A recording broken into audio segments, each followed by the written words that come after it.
ہاتھی کا بچہ جب چھوٹا ہوتا ہے نا تو اس کے پاؤں میں زنجیریں ڈال دی جاتی ہیں تاکہ وہ بھاگ نہ سکے۔ وہ تب بہت کوشش کرتا ہے ان زنجیروں سے آزاد ہونے کی، لیکن وہ مضبوط ہوتی ہے اور ہاتھی کا بچہ کمزور ہوتا ہے، وہ آزاد نہیں ہو پاتا۔ وقت گزرتا جاتا ہے اور وہ بچہ ایک بہت قداور مضبوط ہاتھی کی شکل اختیار کر لیتا ہے، اور اب وہ یہ کیپیسٹی رکھتا ہے کہ ان زنجیروں کو ایک جھٹکے سے توڑ دے۔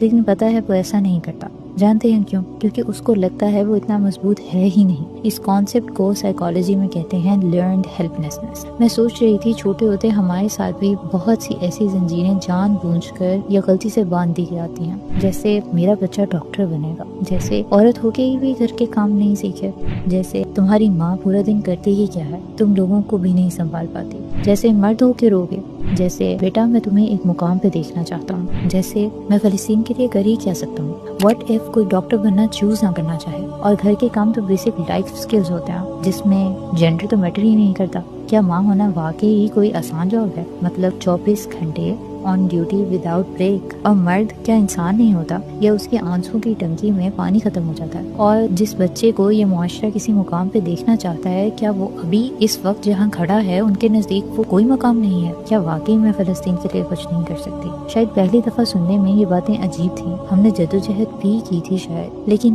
اب یہ سب تو نارمل ہے نا، ہم سب تو بچپن سے دیکھتے آئے ہیں، اب ہم اس معاملے میں کیا ہی کر سکتے ہیں؟ مسئلہ یہ ہے کہ ہاتھی اگر کوئی عمر بھی اپنی بیڑیاں کھول نہ سکے تو اس کو کم عقل کہہ کر اگنور کیا جا سکتا ہے، لیکن انسان کا کیا، جو زیادہ عقل ہونے کے باوجود بھی اپنے دماغ کی زنجیروں میں الجھا رہے۔